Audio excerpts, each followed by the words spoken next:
Bueno, habíamos quedado en el diagnóstico y diagnóstico definitivo de la enfermedad renal crónica. Ahora tenemos que definir qué vamos a hacer con nuestro paciente. ¿Listo?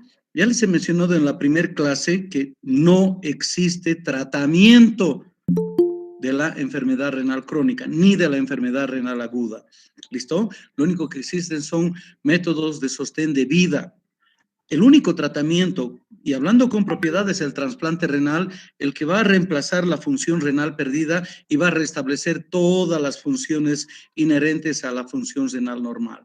Por tanto, en el tratamiento de sostén de vida tenemos la hemodiálisis y la diálisis peritoneal, ¿listo? Mientras se planifica un adecuado trasplante renal, ¿listo?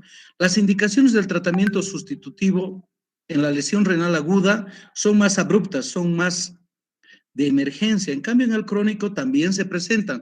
Las indicaciones de apoyo dialítico van a ser las mismas. ¿Listo? Porque el enfermo renal crónico va a desarrollar algo que no desarrolla el agudo, que se llama síndrome urémico.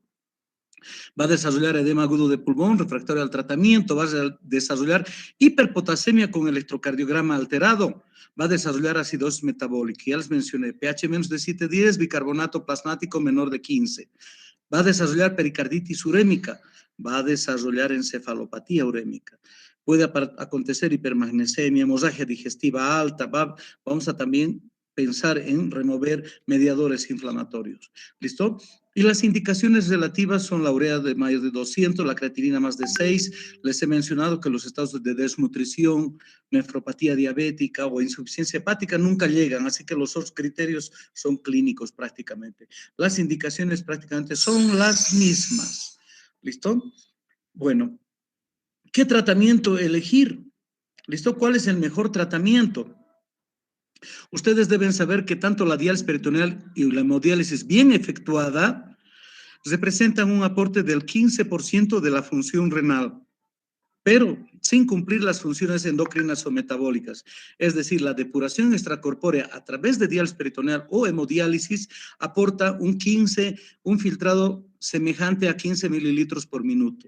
Vamos a aprender hoy día algunas de las técnicas extendidas y algunas técnicas sofisticadas en la hemodiálisis, como ya han visto algunos alumnos que han rotado conmigo, que pueden mejorar 9 veces más esta depuración. Y lo último, el trasplante renal, ¿verdad? ¿Qué debemos hacer con un enfermo renal crónico? Sostener su vida con una terapia de depuración extracorpórea y pensar siempre en el trasplante renal. Se debe personalizar la indicación. Repasamos un poquito lo que ya hemos hablado en la lesión renal aguda. Acuérdense, exponemos el plasma sanguíneo cargado de solutos urémicos a una membrana semipermeable, ¿sí? A una membrana semipermeable y que está bañada en un lado por la sangre y en el otro lado está bañado por la solución de diálisis, que es una solución semejante al plasma sanguíneo en condiciones normales. ¿Listo? El principal mecanismo por el que vamos a depurar a través de esta membrana semipermeable se llama difusión. ¿Sí? Los solutos por gradiente de concentración van a pasar la membrana semipermeable, van a pasar del lado de mayor concentración al de menor concentración. ¿Listo? Eso se llama difusión. Depende del tamaño molecular y del tamaño de los poros que estamos usando en esta depuración. ¿Sí? Luego depende de la permeabilidad de la membrana, ¿no? Luego se establecen dos otros fenómenos que son importantes, se llama ultrafiltración y la convección. La ultrafiltración y la convección se establecen gracias a gradientes de presión que puede generar el sistema hidráulico de la hemodiálisis o a través de un gradiente osmótico en el caso de la diálisis peritoneal. Les he mencionado que el líquido de diálisis peritoneal contiene glucosa en concentraciones 2 a 5 veces más alta que el plasma. Aumenta la osmolaridad del baño de diálisis y produce difusión de solutos chicos y agua y eso se llama ultrafiltración, ¿sí? Entonces, esos fenómenos ya acontecen y lo podemos multiplicar a través de otros procesos en diálisis. Este es el esquema que tienen que entender todos ustedes. El plasma sanguíneo cargado de solutos y el baño de diálisis enriquecido en bicarbonato o lactato, concentraciones normales de calcio, sódico y glucosa en el caso de la diálisis peritoneal.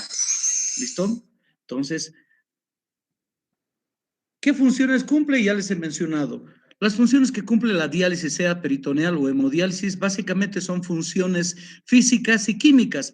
Físicas, ¿por qué? Porque estamos viendo un fenómeno de difusión y de ósmosis que acontece hasta en una solución inerte. Ya les he mencionado el cafecito, ¿verdad?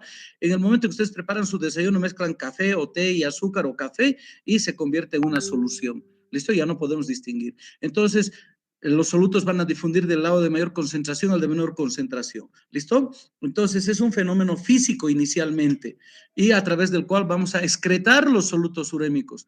A través de la ultrafiltración y la convección vamos a excretar el exceso de líquido que tiene el paciente. A través del aporte de bicarbonato o lactato, vamos a reponer el equilibrio ácido-base. Vamos a normalizar la concentración de sodio, potasio, calcio, magnesio, porque el baño de diálisis contiene estos solutos en condiciones normales. Nos da la opción de remover tóxicos o mediadores inflamatorios. Nos da la oportunidad de hacer aporte nutricional, sobre todo en la hemodiálisis, porque podemos conectar aminoplasmal, lípidos, etcétera. Acuérdense, no cumple funciones endócrinas y metabólicas. ¿Sí? ¿Cómo calculamos o cómo calificamos la diálisis? Ese proceso se llama adecuación. Hay varios parámetros para saber que el paciente está bien dializado y no solamente la buena condición clínica, pero lo vamos a dejar para otro punto. Acuérdense que la terapia óptima, bien hecha en diálisis peritoneal o hemodiálisis, es el equivalente a un filtrado glomerular de 15 mililitros por minuto. ¿Sí? Bueno, la composición de los líquidos de diálisis son parecidos al plasma sanguíneo, nada más que en el líquido de diálisis peritoneal nosotros tenemos glucosa al 0,5 por litro, ¿no? 5% de glucosa. Entonces podemos usar a concentraciones de 1,5%, que son 3 veces más o 5 veces más de concentración de glucosa. El sodio siempre va a ser en concentración normal, el cloro también, el lactato va a estar, no existe el lactato en nuestra sangre, pero sí va a estar 40 milimoles por decilitro y el bicarbonato en igual concentración. Lo propio con los otros electrolitos y estos se van a comparar con el paciente urémico. La diálisis peritoneal requiere de un acceso, ¿listo? El esquema que tenemos a la izquierda es el más didáctico para ustedes, ¿listo? Entonces, el catéter que se llama catéter de Tenkov es un catéter siliconizado que habitualmente debe ser colocado en quirófano, pero también se puede colocar en la cama del paciente a través de un tunelizador. Es un procedimiento muy sencillo, ¿listo? Tiene un conector acá, ¿listo? Tenemos una conexión hacia la cavidad peritoneal a través de catéter. Acá ustedes ven el esquema. Este es el conector que tiene y el catéter acá hace un asa en una de las fosas ilíacas, derecha o izquierda. ¿Listo? Lo que este bebé tiene es un catéter rígido. Este catéter rígido se utiliza sobre todo en lesiones renales agudas en las que solo hay diálisis peritoneal para el bebé. Y ahora vamos a ver que la infusión de líquidos es gracias a un sistema VIVAC, es decir, doble bolsa. En una bolsa contiene la solución virgen de tratamiento que no tiene solutos urémicos y lo vamos a infundir al peritoneo. Va a haber un tiempo de permanencia y luego vamos a vaciar a la siguiente bolsa. En el tiempo de permanencia del líquido de diálisis peritoneal van a pasar del suero del plasma todos los solutos urémicos a la cavidad peritoneal y cuando los evacuemos hacia el exterior vamos a hacer un balance negativo de todos esos solutos urémicos al exterior. Lamentablemente en nuestro medio les he mencionado que no existen las bolsas VIVAC, existen frascos de 1 litro y hasta de 2 litros, pero que no son la indicación de la diálisis peritoneal como se ha diseñado. Entonces corremos el riesgo de infecciones, complicaciones, sobre todo infecciosas de la diálisis peritoneal, pero lamentablemente es una necesidad en población pediátrica sobre todo. ¿Cuándo está indicado la diálisis peritoneal? Los pacientes adultos que entran a diálisis peritoneal comienzan lo que llamamos la luna de miel en diálisis. ¿Por qué? Porque la diálisis peritoneal tiene mucho más ventajas que la hemodiálisis al inicio del tratamiento. Es menos agresiva, es menos cruenta, se la puede hacer en la casa del paciente. En cambio, hemodiálisis se debe hacer en un centro hospitalario, en una unidad de hemodiálisis. Cuando el paciente no tiene accesos vasculares, es fácil colocar un catéter en la cavidad peritoneal. Está indicado en los niños, sobre todo con bajo peso. ¿Listo? El límite para poder acceder a hemodiálisis son 9 a 10 kilos, aunque por necesidad y por emergencia hemos hemodializado a niños con más bajo peso todavía. Está indicado en los ancianos. ¿Por qué? Porque no tienen carga metabólica elevada y porque odian estar internados, porque odian el traslado, etcétera. Está indicado en los pacientes portadores de VIH, hepatitis B, ¿sí? Para evitar la progresión o la infección del personal de salud. Está indicado la diálisis peritoneal cuando el centro de hemodiálisis está alejado del servicio o alejado del domicilio, está en una provincia, está muy lejos, ¿listo? Cuando pensamos en un trasplante a corto plazo, ¿sí? ¿Por qué? Porque no hay desgaste metabólico en nuestros pacientes. Está indicado en pacientes que tienen cardiopatía con instabilidad hemodinámica y fundamentalmente está indicado en pacientes que quieren independencia del personal de salud, porque hay el síndrome de la bata blanca, ¿no? Hay gente que no quiere ver a los médicos y no quiere ver a un hospital, entonces se hace diálisis peritoneal. ¿Listo? Hay personas que no aceptan la hemodiálisis y no aceptan estar en un centro hospitalario. Con esto de la pandemia del COVID, hay pacientes que se han preferido morir en su domicilio antes de asistir a un centro hospitalario, porque ustedes saben, el principal centro de contagio ha sido un centro hospitalario. ¿Listo?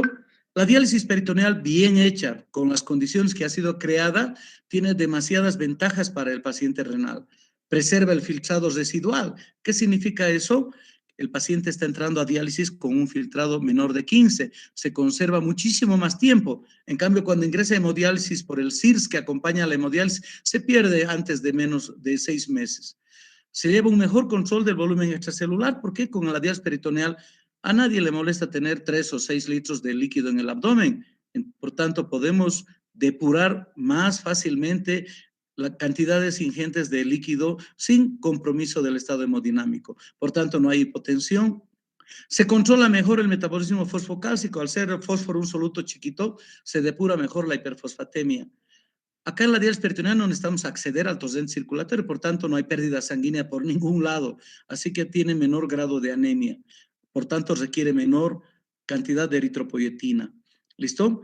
Hay menor envejecimiento de los vasos sanguíneos, por tanto hay una menor incidencia de amiloidosis en los enfermos renales. Hay mejor depuración de beta-2 microglobulina y esto supera a la hemodiálisis convencional. En cambio, en la hemodiafiltración igualamos este proceso. La beta-2 microglobulina es un marcador de riesgo cardiovascular. ¿Listo? El paciente que empieza su vida renal en diálisis peritoneal tiene mejor supervivencia en los primeros años de tratamiento. ¿Listo? Tiene relativamente un costo más barato en otros países, no en el nuestro. Los proveedores de las soluciones de diálisis peritoneal han hecho cotizaciones como para infartarse. ¿Listo? La diálisis peritoneal, para implementarse y que sea en el domicilio del paciente, requiere educación, colocación del acceso, contar con los equipos de diálisis peritoneal y las soluciones, y puede haber una vigilancia inclusive a distancia por teléfono. ¿Listo? Entonces, eso es lo que permite. Este es el catéter de diálisis peritoneal que se llama Tenkov. Existen formas, longitudes diferentes. ¿Para qué son estas puntas que están? Fíjense, las puntas tienen perforaciones. ¿Listo? ¿Para qué tiene? Este es un espiral, este es una colita de chancho, se llama así.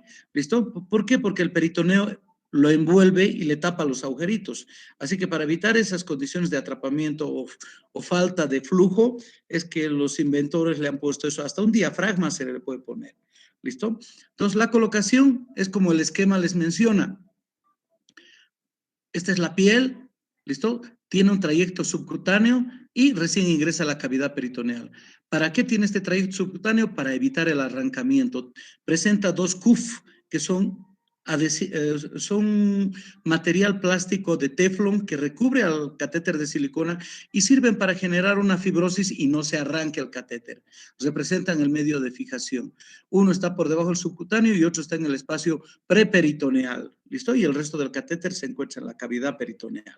¿Listo? Un catéter maduro, fíjense, acá se ha colocado recientemente, están los puntos, ha salido por contrabertura. Y es un catéter maduro, fíjense que la piel, cómo de bien ha aceptado al catéter de diálisis, es un adulto.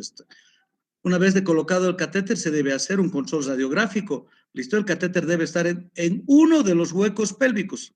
Izquierdo o derecho, como es esta figura de la derecha, pero fíjense, la imagen izquierda, el catéter se ha ido al espacio subhepático. El acodamiento y la postura así va a generar problemas de flujo y drenaje en el catéter. Bueno, esas son las complicaciones. El catéter, fíjense, está conectado a la cavidad peritoneal, tiene que tener un cuidado estricto, curaciones planas, fijación adecuada, para que no sufra arrancamiento, ¿listo? A veces es prudente usar una faja abdominal, requiere vigilancia estricta, por lo menos al inicio de que ha sido colocado, porque es el tiempo que se puede infectar el catéter. Dentro del material, este es el sistema VIVAC, estas son las líneas, ¿listo? Este es el sistema de conector. Todo este material es descartable en cada ciclo de diálisis peritoneal. El paciente hará entre 4 a 6 ciclos en 24 horas para estar bien adecuado. ¿Listo? Los tipos de diálisis peritoneal que hay, bueno, la famosa DPCA, esas palabras siempre se nos pegan cuando escuchamos diálisis ambulatoria, ¿no? Es la diálisis peritoneal continua ambulatoria. ¿Qué característica tiene? El paciente dializa las 24 horas del día. Es decir, que en el día se hace 3, 4 cambios y en la noche se puede hacer 1 a 2 cambios. Y todos estos son cambios manuales. El paciente hace los cambios en su domicilio. La diálisis peritoneal continua con cicladora. Acá se mezcla los cambios manuales con una máquina que durante el sueño puede hacer entre 3, 4 o 5 cambios según la programación y según lo que querramos alcanzar. ¿Listo? La diálisis peritoneal continua se llama con peritoneo húmedo cuando dejamos el peritoneo con volumen de diálisis y será peritoneo seco cuando el peritoneo se ha vaciado de todo eso. Son características. Y la otra es la diálisis peritoneal nocturna intermitente. En el día el paciente no lleva líquido, pero sí en la noche. ¿Listo? O sea, solo dializa en las noches y con una cicladora. ¿Listo? Bueno, los resultados son magníficos siempre en la diálisis peritoneal. El éxito de la diálisis peritoneal es la educación al paciente. El paciente debe tomar la resolución de hacerse su tratamiento en su domicilio. Por tanto, la educación, el adiestramiento es fundamental para que el paciente pueda desarrollarla en su casa y no contaminarse ni sufrir complicaciones. ¿Listo? Todo empieza con una fase de conexión, es la exposición del catéter con el sistema de conector de soluciones. Debe hacerse a través de un campo fenestrado, usando soluciones antisépticas, guardando reposo, utilizando un sistema de colgado de las soluciones para que por presión hidrostática llenemos la cavidad peritoneal. Esta es la fase inicial, se llama llenado de cavidad y se pone el volumen. ¿Listo? El adulto puede tolerar entre 3 a 6 litros en cada ciclo. En población pediátrica, entre 40 y 60 mililitros kilo peso. Luego de que se ha cargado el peritoneo, se cierran, se clampean estos conectores y el paciente puede hacer la vida rutinaria, puede trabajar, estudiar, puede conducir el auto o puede dormir. En el tiempo que está el líquido en la cavidad peritoneal se está produciendo el intercambio, la difusión de solutos del torrente circulatorio que baña el peritoneo hacia la cavidad peritoneal. Y cuando evacuemos este líquido, luego de esta permanencia, que puede ser 30 minutos o pueden ser 4 o 6 horas, estamos depurando la cavidad, el plasma urémico, ¿sí? Entonces, ese tiempo de permanencia es el que nos produce la depuración de solutos urémicos. En ese tiempo vamos a monitorizar al paciente con signos vitales, vamos a ver el balance hídrico, cuánto necesitamos sacarle al paciente en cada ciclo, vamos a observar la diuresis, vamos a controlar el peso. ¿Se puede administrar medicación durante la diálisis peritoneal? Claro que sí. Se administran antibióticos, se puede administrar insulina, se puede administrar aminoácidos, ¿sí? Entonces, la diálisis peritoneal también tiene esa opción de nutrir a nuestro paciente. ¿Listo? Todo tiene que tener un mecanismo de bioseguridad en cada ciclo. El paciente, por más de que se haga sus ciclos en su domicilio, debe tener la ropa estéril suficiente y necesaria para hacer sus cambios y no comprometer a su peritoneo. ¿Listo? Todo eso debe llevar una hoja de registro de diálisis en la que hay todas las características de peso al inicio de los ciclos, peso de ingreso del paciente, números de ciclos, tiempo de permanencia, la heparinización, el uso de insulina, etcétera. ¿Listo? En el diabético debe haber controles de glucemia de inicio y al final. Acuérdense que el mordiente osmolar que tenemos en la diálisis peritoneal se llama glucosa. El paciente puede tener una hiperglucemia reactiva y tenemos que corregirla según el nivel que hayamos tomado. ¿Listo? Al final de un día se pueden hacer controles de electrolitos y de urea para saber la adecuación. Habitualmente el paciente que está en diálisis peritoneal se hace cada 30 días. Ni siquiera ve al nefrólogo. Por tanto, genera un ambiente de independencia, le da un control de su salud al paciente y ese es el éxito de la diálisis peritoneal. ¿Listo? Debe tener la suficiente orientación para saber que el catéter está bien colocado, que los flujos son adecuados, que no hay infecciones asociadas al túnel de diálisis peritoneal. ¿Listo? Entonces, las posturas pueden ser acostado, sentado, etcétera. ¿Listo? Siempre hay que favorecer la infusión a través de un portazueros, ¿listo? Para que pase. Se debe medir siempre el tiempo de ingreso porque el lumen del TENCOF es universal. ¿Listo? El tiempo en que pasan 1000 mililitros habitualmente son 7 minutos, 2000 mililitros pasan en 14, 3000 mililitros pasan en 21 minutos. Esa es la velocidad con la que se considera permeable el catéter. El drenaje es un poco más lento, habitualmente 2 o 3 litros terminan de salir en 30 a 45 minutos, ¿sí? Entonces, esa vigilancia la tiene que saber el paciente. Acuérdense que cuando estamos drenando el efluente que estaba en la cavidad peritoneal, estamos dializando al paciente, estamos limpiando de todos los tóxicos, sean pequeños o grandes, y el agua que ha difundido a la cavidad peritoneal. ¿Listo? Se deben considerar muchas situaciones, el peso, como les dije, que hayan síntomas. Ustedes tienen que estar familiarizados o educar al paciente de los síntomas de hipotensión. Puede que nos hayamos usado una concentración elevada de glucosa y el paciente genere hipotensión, mareos, vómitos, etcétera. Por tanto, se debe educar en los signos de alarma. La diálisis peritoneal automatizada nocturna e intermitente es la que ven ustedes en su imagen. ¿Listo? Esta máquina se llama cicladora. Entonces, el paciente se conecta al conector externo a las líneas y fíjense, la máquina tiene bolsas de 5, de 10 o de 20 litros que se utilizan en la noche. Se programan el volumen de infusión, se programa la permanencia y todo eso. La máquina dará una alarma cuando el drenaje está obstruido o cuando el ingreso está, porque el paciente puede doblar, puede girarse y acodar la tubuladora. Entonces, solo le despierta al paciente cuando hay un problema de flujo y tiene la suficiente tecnología como para informar al día siguiente todo lo que ha pasado en la noche. Es más, las últimas máquinas cicladoras pueden leer KTB, es decir, leen la eficacia de depuración que ha tenido en la noche. ¿Listo? Tienen sensores de conductividad y pueden medir la cantidad de solutos que ha sido depurado durante la noche. ¿Listo? La vigilancia va a hacer que detectemos la principal complicación de la diálisis peritoneal, la peritonitis, ¿ya? Fíjense en la gráfica superior derecha, el líquido de diálisis peritoneal es amarillo citrino y translúcido. Translúcido significa que podemos ver la imagen que está al otro lado de la bolsa. Y acá, por ejemplo, vemos las letras. En esta bolsa de la derecha vemos la etiqueta del líquido de diálisis, pero la imagen del centro no nos deja ver absolutamente nada. La turbidez es un signo inicial de peritonitis. ¿Listo? Y las vías de infección del peritoneo van a ser principalmente cutánea a través del catéter, a través del espacio periluminal o transmural. Transmural habitualmente cuando hay estreñimiento, ilio, vejiga neurogénica, etcétera. Las bacterias serán habitualmente del colon y de la vía urinaria y puede haber también siembra hematógena cuando el paciente tiene una neumonía, ¿no? Entonces va a haber siembra peritoneal y el líquido va a salir turbio. ¿Qué significa que se ponga turbio y que tengamos una infección? Lamentablemente hay que suspender la diálisis peritoneal y en el tiempo que sea necesario someterlo a una hemodiálisis transitoria hasta que el peritoneo se recupere.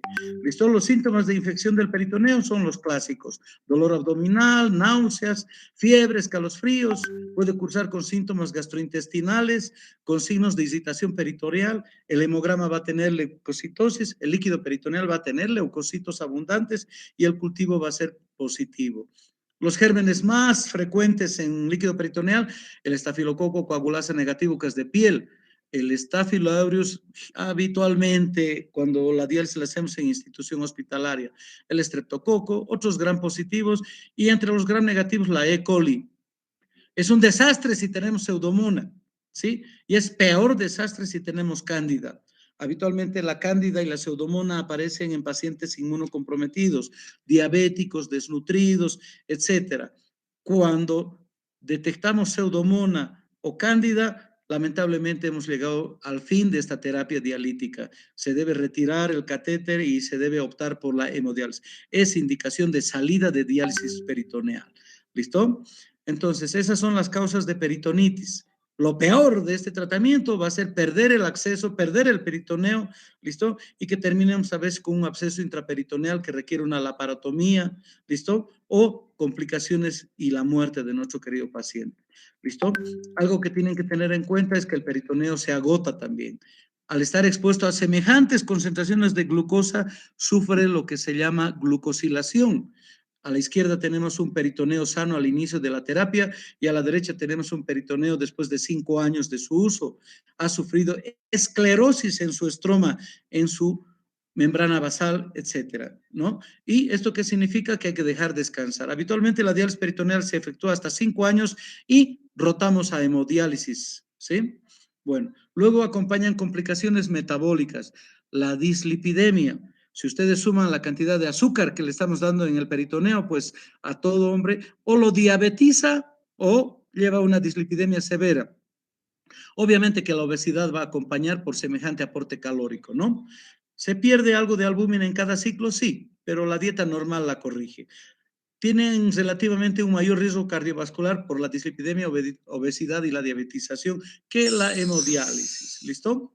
Bueno, entonces, ¿cuándo no se puede hacer diálisis peritoneal? Cuando el paciente tenga una cirugía abdominal reciente, cuando se ha resecado intestino, el intestino se reseca con peritoneo, entonces se ha perdido superficie de intercambio, entonces es difícil adecuar al paciente, ¿listo? Cuando existan celulitis o infecciones de pared abdominal, los quemados, por ejemplo, la presencia de hemorragia intraperitoneal por algún tipo de vasculitis, etcétera, y haya sangre en el peritoneo antes de empezar el tratamiento, no se debe utilizar el peritoneo. Hernias umbilicales gigantes, gastrosquisis, que serían la anomalía congénita de la pared abdominal o hernias diafragmáticas. Esto de las hernias diafragmáticas, cuando uno practica la diálisis peritoneal, es más frecuente de lo que nos imaginamos. ¿Listo? Hasta 1 de cada 5 niños que ingresan a diálisis peritoneal tienen una comunicación anómala entre peritoneo y cavidad pleural. Y en la placa de las 12 horas aparece derrame. ¿Listo? Entonces, esa es una contraindicación. Bueno, grandes hernias o eventraciones abdominales o hacia escroto. Ileo paralítico. Son contraindicaciones relativas a la colostomía y la ileostomía. Y fundamentalmente enfermedades psiquiátricas que hacen que no se adapte el paciente, ¿no? Fíjense en esta imagen de este bebito, su vasiguita distendida por la cantidad de líquido peritoneal que lleva, ¿no? Estas eran bueno, hasta hace 5 o 6 años no había nefrólogo pediatra en Cochabamba, así que teníamos que asistir a los niños en terapia pediátrica del maternológico. Y estos son recuerdos maravillosos de los niños a los que les hemos sacado adelante. La hemodiálisis. Bueno, la hemodiálisis. Bueno, para efectuar la hemodiálisis primero se necesita una unidad de hemodiálisis en la que existan los monitores y el sistema de tratamiento de aguas adecuado para cumplirla y que existan las máquinas. Bueno, se las presento, esta es una máquina, la primera máquina que hemos recibido de hemodiafiltración hace 7 años, ya casi 8, ¿listo? Entonces, son la última tecnología. ¿Qué hace la hemodiálisis?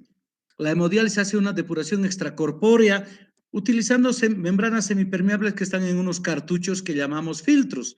Cada filtro contiene capilares que son semipermeables, ¿listo? Y que están alineados así como si fueran pajitas, ¿listo? Por las que pasa el volumen sanguíneo y en su paso se produce la depuración. ¿Listo? Entonces, la sangre del paciente urémico es expuesta a este cilindro que contiene múltiples capilares que permiten el paso de los solutos más pequeños. ¿Listo? La máquina de diálisis prepara su baño propio de diálisis. En la diálisis peritoneal viene en bolsas. Acá la máquina absorbe bicarbonato líquido y en el otro lado la solución de electrolitos y prepara la solución que va a estar expuesta, ¿no? Acá ustedes pueden aprovechar en la imagen, se diferencia, la sangre entra por el segmento superior y atraviesa todos estos capilares, ¿listo? Y el baño de diálisis está alrededor de estos capilares y circula en sentido inverso para mejorar la difusión de los solutos.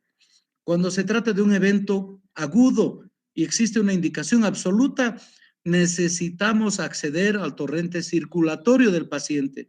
Necesitamos acceder a través de un catéter que sea de una envergadura que nos permita un flujo superior a 250 mililitros por minuto. Ninguna vena periférica tolera eso, así que no podemos pincharle como suerito. Hay que ponerle un catéter doble lumen en los vasos centrales del cuello, la femoral, nunca la subclavia. La subclavia está contraindicada porque genera estenosis y vamos a tener una secuela de edema e hipertensión venosa en el miembro superior. ¿Listo? En esta foto de la derecha ustedes pueden ver el catéter que ha entrado por los vasos yugulares por encima de la subclavia y llega a la vena cava superior. Este es el lado izquierdo y acá en el lado derecho también. ¿Listo?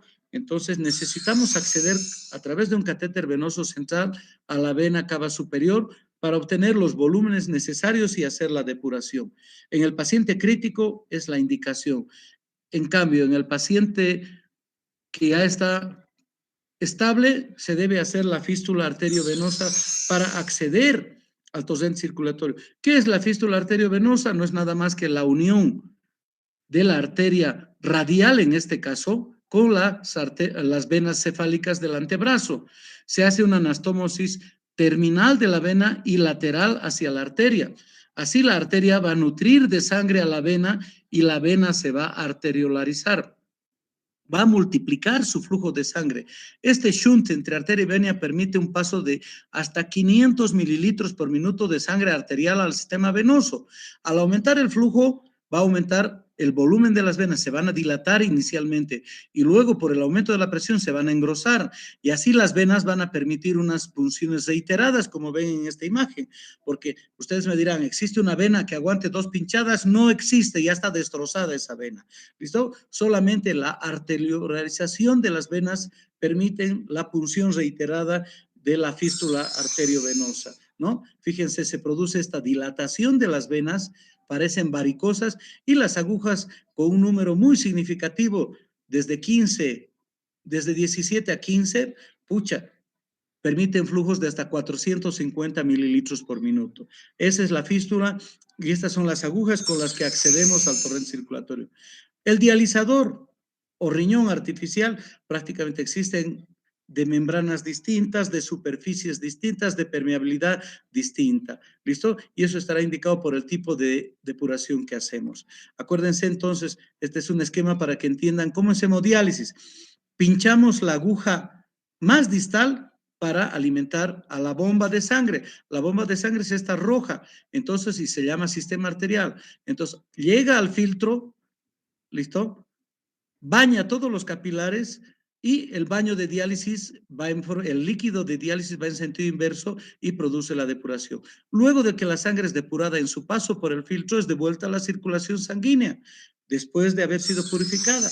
Y ese ciclo se repite durante 4 o 5 horas o el tiempo que se detecte, ¿no? Bueno, esta imagen es simplemente para decirles que hay indicaciones que en población pediátrica se pierde el peritoneo. Este niño ha sido operado de una patología intestinal, por tanto no había acceso peritoneal. Se le ha puesto un catéter con toda la precaución necesaria y ha sido sometido a hemodiálisis, ¿no? Bueno, la hemodiálisis tiene sus características y tiene sus indicaciones. La hemodiálisis convencional con filtros de baja permeabilidad solamente depuran moléculas pequeñas. En cambio, hemos visto que la morbimortalidad está relacionada con moléculas mayores, son las moléculas medias o moléculas unidas a las proteínas. Y eso representa que necesitamos membranas semipermeables de mayor permeabilidad. Fíjense, con convencional solo depuramos hasta la vitamina B12 o al asma. En cambio, las moléculas unidas a las proteínas hasta 60.000 de peso molecular. Entonces, todo eso tiene indicaciones según la situación clínica del paciente, ¿no? ¿Listo? Entonces, hay condiciones. Miren, este niño tiene su sonda Foley en el abdomen, tenía un reflujo vesicoureteral congénito, ha perdido sus 2 riñones, uno ha sido nefrectomizado a los 2 años de vida y el otro riñón tenía alguna función residual. No se podía hacer diálisis peritoneal, entonces se le ha puesto un catéter y actualmente este muchacho está trasplantado. Esta es otra niña que ha tenido también una glomerulopatía y se ha trasplantado en España. Esta es la característica microscópica del capilar de hemodiálisis. ¿Listo? Bueno, esta es una micrografía electrónica para que vean. En un lado, en el interior está la sangre y los solutos atraviesan todos estos poros y se convierte en una membrana semipermeable para depurar solutos que son menores a los poros que tiene, ¿no? Acuérdense que luego de pasar por ahí, la sangre purificada es devuelta a la circulación sanguínea. El monitor de hemodiálisis tiene distintas alarmas de flujos arteriales, flujos venosos, presencia de burbujas, presencia de hemólisis, la ultrafiltración es controlada, el tiempo es controlado, está controlada la conductividad por la composición que tiene el baño de diálisis. Por tanto, son máquinas inteligentes que al presente solo les falta hablar. Todos los monitores están integrados a un sistema de anticoagulación. Usamos heparina a dosis de anticoagulación por las 4 horas. ¿Por qué? Porque el sistema nuestra sangre está expuesta a un sistema raro y se puede trombosar o tapar. Fundamentalmente la heparina es para evitar que perdamos el filtro, para eso. Después no interviene en la depuración en sí. ¿Listo? Bueno, entonces, esa es la hemodiálisis. Bueno, la terapia que ha revolucionado la depuración extracorpórea sanguínea se llama hemodiafiltración. ¿Listo? Estas máquinas, ¿qué tienen aparte de la hemodiálisis convencional? Miren, esta máquina tiene 3 bombas. La bomba inferior infunde volumen de agua, digo, con una composición de suero de condiciones normales. Es como si infundiera un plasma que tiene bicarbonato, sodio, calcio, potasio, todo de concentración normales al torrente circulatorio.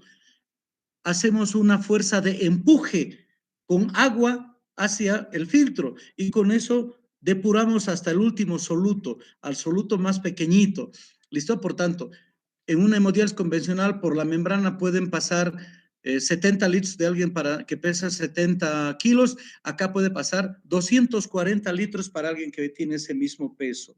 ¿Listo? Entonces, los filtros son de alta permeabilidad y el trabajo que se tiene con hemodiafiltración es de alto flujo. ¿Sí? ¿Alguna pregunta hasta acá, chicos? Van a disculpar, los estoy haciendo correr hoy día. ¿Alguna pregunta hasta acá?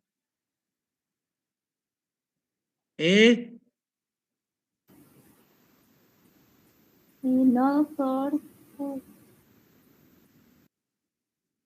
Dale. ¿Nada? ¿Seguimos? Bueno, no quiero trasnochar, vamos a hacer trasplante más. Bueno, el tratamiento que realmente cumple las funciones que ha perdido el riñón se llama trasplante renal. ¿Listo?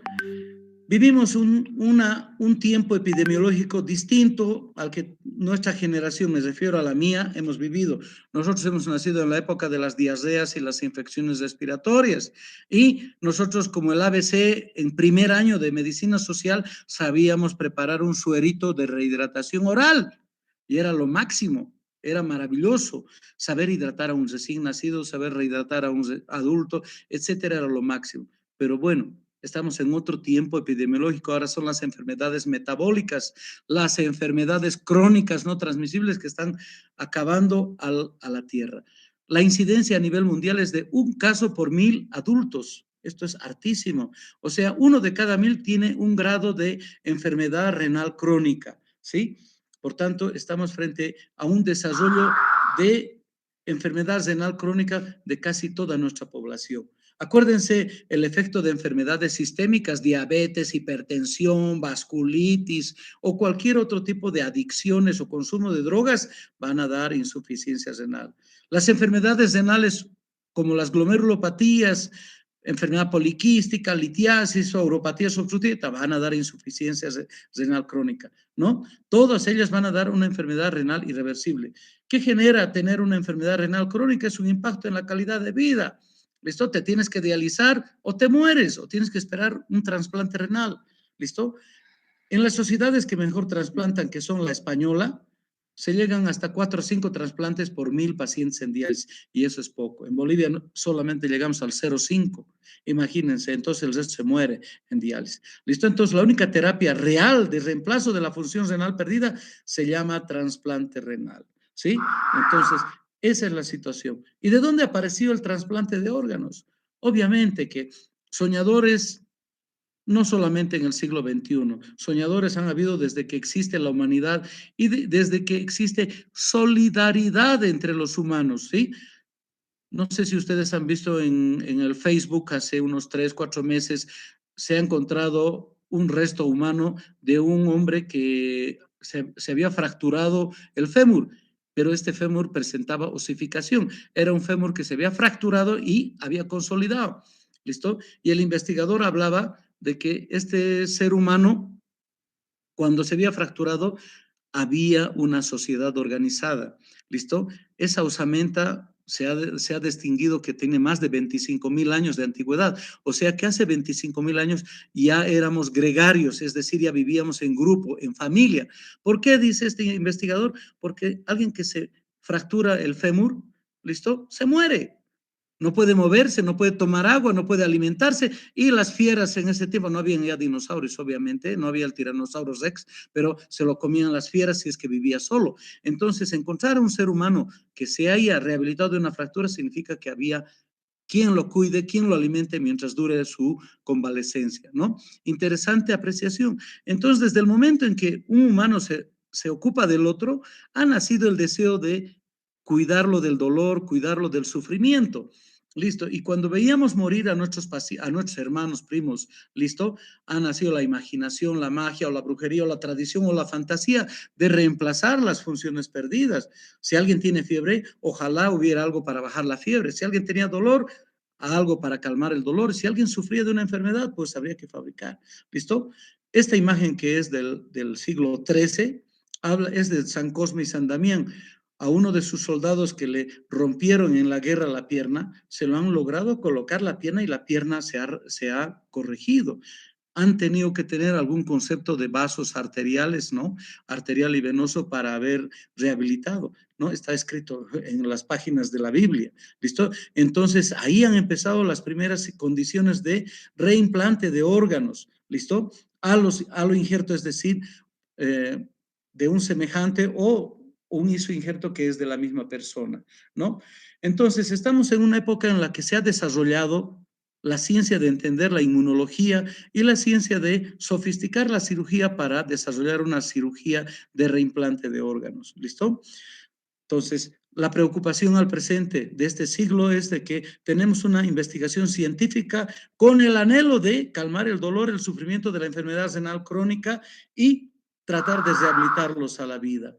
¿Qué significa trasplante renal? Muy sencillo, ¿verdad? Es simplemente colocar un riñón sano que proviene de otra persona, que tenga o no tenga muerte cerebral o que sea un donante vivo relacionado en el abdomen inferior de la persona. ¿Listo?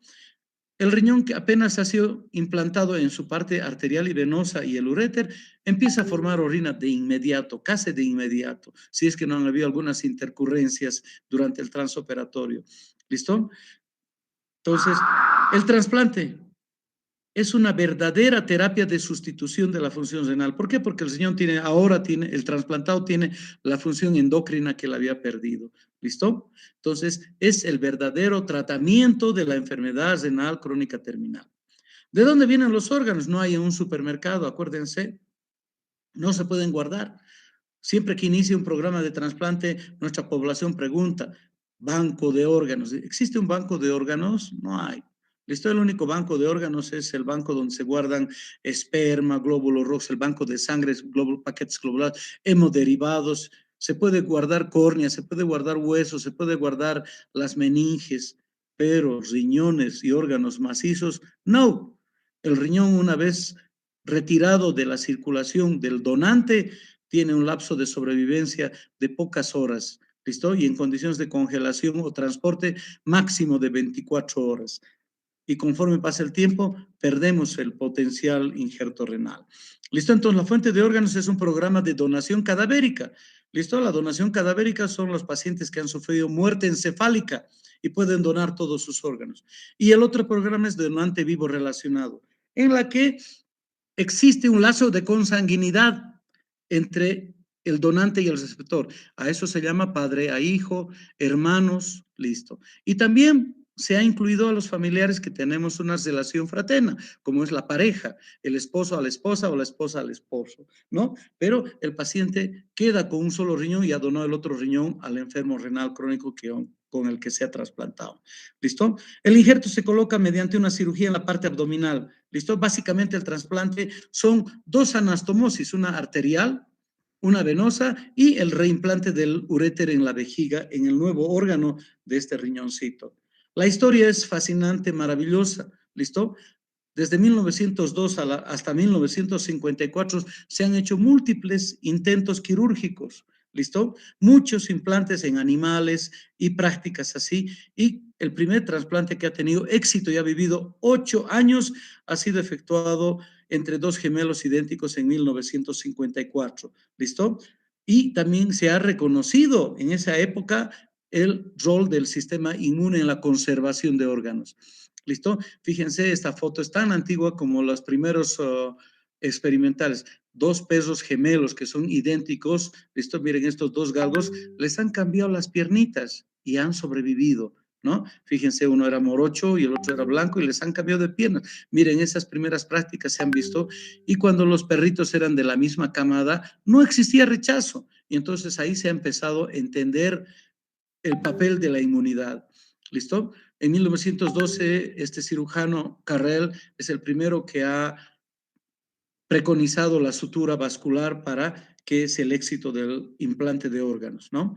Bueno, en Rusia se hicieron los primeros trasplantes, bueno, que terminaron mal, hasta el primer trasplante de dos gemelos homocigotos que sobrevivió 8 años en Boston. Al mismo tiempo se hizo en Gran Bretaña también de las mismas condiciones, ¿no?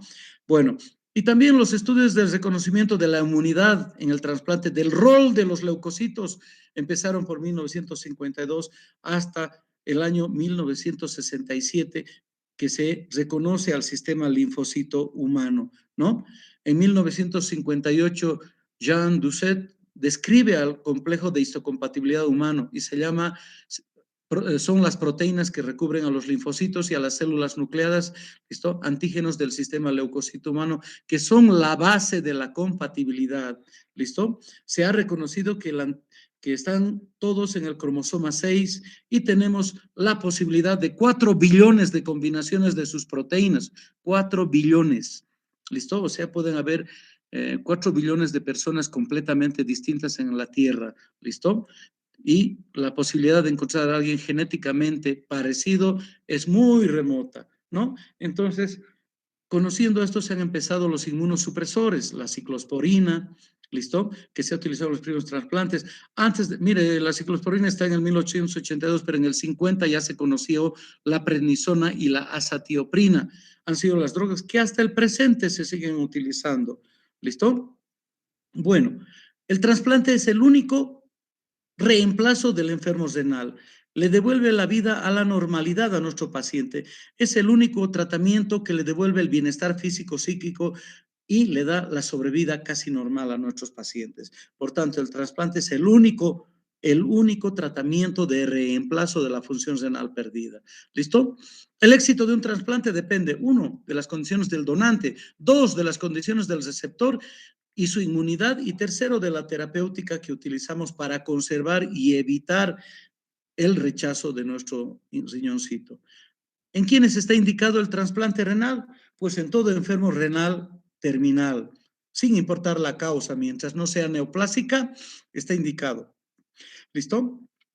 Todos los pacientes que se encuentran en programa dialítico y los que aún no lo están, es decir, alguien sin necesidad de diálisis puede entrar a trasplante, puede, pero va a requerir una depuración, va a requerir 2 o 3 sesiones antes de su trasplante. Las contraindicaciones del trasplante son pocas. Enfermedad cardíaca o respiratoria terminal, es decir, que este paciente también requiera un trasplante cardiopulmonar. Entonces, esa sí es una contraindicación del trasplante renal, ¿sí? Una neoplasia que tenga una menor sobrevida a los 2 años. Pacientes psiquiátricos sin rehabilitación, es decir, que no tengan conocimiento de su vida, de su salud, etcétera. Que exista farmacodependencia de los psicotrópicos, sobre todo, adictos, endovenosos que no se han corregido, personas que han tenido intento de suicidio. Alguien que ha intentado suicidarse no le vamos a dar de premio un riñón, ¿verdad? ¿Listo? Pacientes que tienen infecciones agudas o crónicas no controladas, que tengan el VIH o la hepatitis B activos, no deben trasplantarse. Pacientes que se han sensibilizado por transfusiones o trasplantes previos y que tienen incompatibilidad de grupo o tienen un porcentaje de sensibilización altísimo. ¿Listo? Entonces, en ellos es difícil encontrar un riñón compatible. Enfermedades terminales de origen cardíaco, hepático, neurológico, pulmonar, etcétera. Se habla acá de pacientes con más de 75, 80 años, pero en Europa ya se ha doblado este concepto.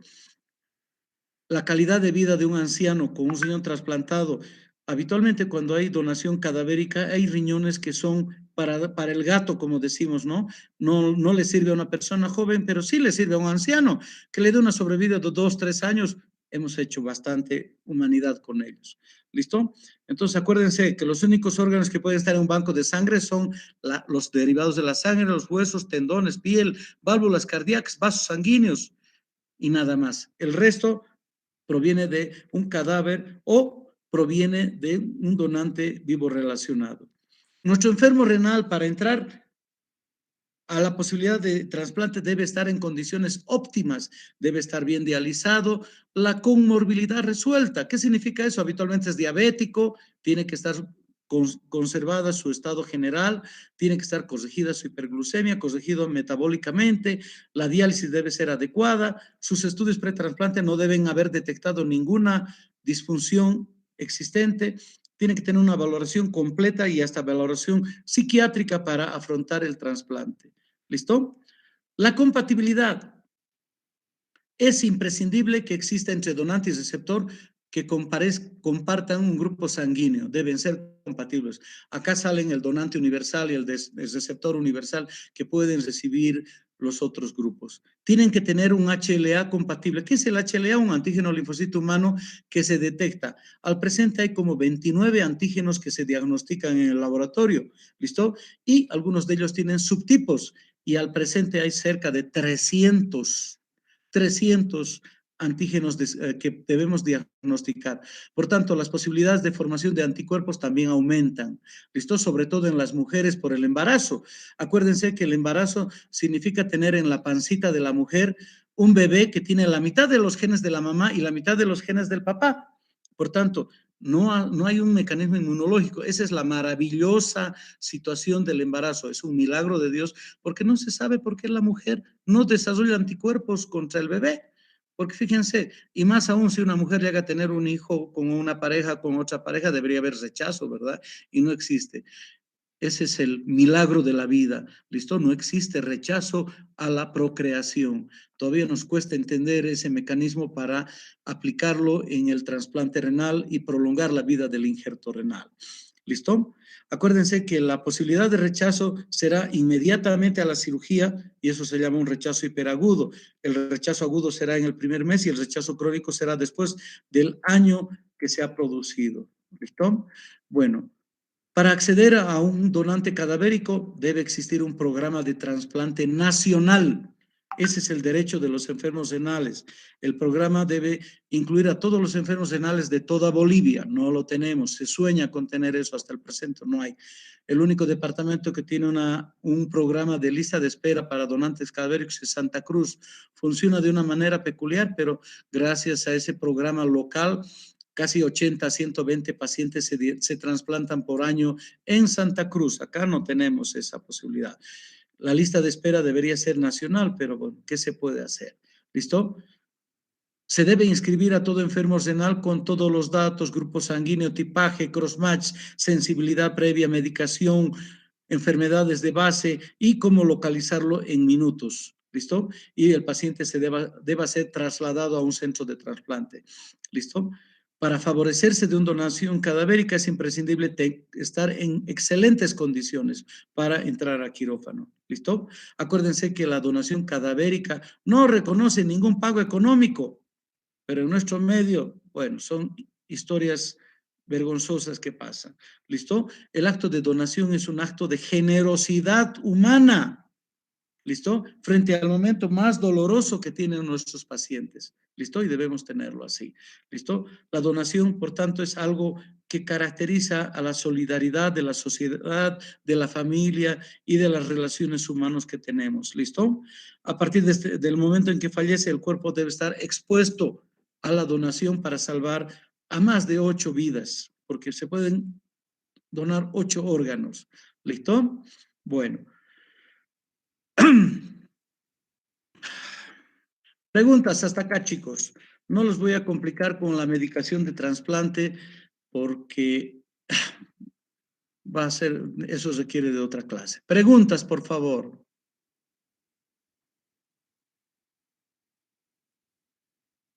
¿Se han dormido todos?